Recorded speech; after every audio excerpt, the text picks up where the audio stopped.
memulai pidato penyimpul dalam dalam 3, 2, 1. Proposisi Kaltara harus memenangkan perdebatan kali ini karena tim oposisi memiliki banyak sekali kesalahan. Kesalahan yang pertama, oposisi membuat dunia yang sangat tidak jelas di sisi mereka. Sejak awal, Jessica hanya mengatakan bahwa dunia di sisi mereka, Friedrich membuka amplop, maka akan bersiap-siap. Namun tiba-tiba Harman datang dengan menjelaskan bahwa ada dunia dengan segala insentif pemerintah atau server Discord remaja setelah tahu kapan dan di mana kamu mati yang secara signifikan akan memberikan support. Dewan juri sadari ini bukan perkembangan kasus, tetapi kasus yang datang gradual atau terlambat sehingga tidak bisa dikredit.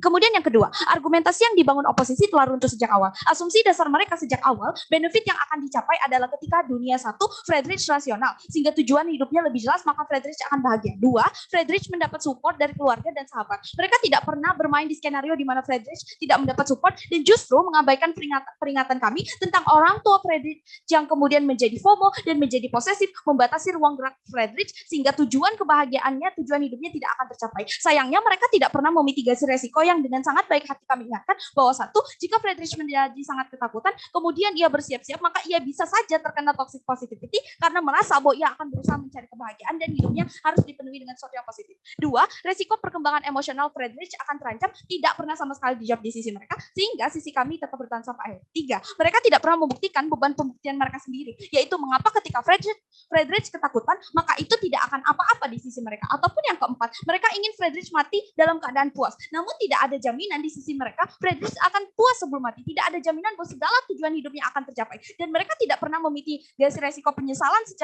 penyesalan yang sangat besar dari Friedrich ketika segala keinginan hidupnya tidak tercapai sementara ia punya waktu yang sisa sedikit. 5.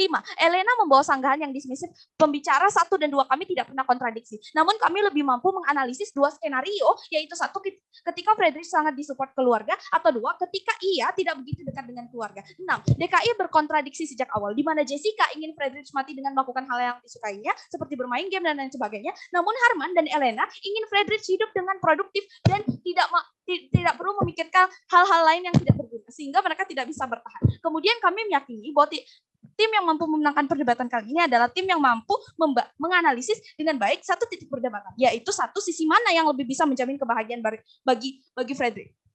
Oposisi datang dengan mengatakan bahwa sisi mereka unggul karena bisa memitigasi rasa penyesalan Friedrich. Friedrich akan bisa menghabiskan waktu lebih banyak dengan keluarga atau menyiapkan tujuan hidup. Yang sayangnya, ini justru bertentangan dengan karakterisasi yang mereka bawa bahwa remaja itu belum sestabil itu dan memiliki rasa penasaran tinggi. Justru sisi mereka pada akhirnya tidak akan bisa membuat Friedrich memiliki waktu yang lebih banyak dengan keluarga karena mereka ingin Friedrich lebih produktif menata kehidupan, bukan? Atau tiba-tiba Friedrich bangun dengan produktivitas, namun sayangnya sejak awal kedua tim sepakat bahwa rasionalitas dan emosi Friedrich masih rasionalitas remaja dan masih berkembang, sehingga serealistis apapun substansi mereka ini tetap sangat utopis meskipun framingnya bagus. Kami telah merespon tentang benefit check and balance tersebut dengan mengatakan bahwa ada dua skenario, yaitu Friedrich dekat dengan keluarga ataupun tidak, serta mereka mengatakan bahwa beban pembuktian kami adalah karakterisasi tekanan teman. Justru pada ini akan bisa selesai karena bukankah mereka mengatakan bahwa akan ada insentif dari dukungan keluarga sehingga tekanan dari teman tersebut tidak pernah tertunjukkan tangible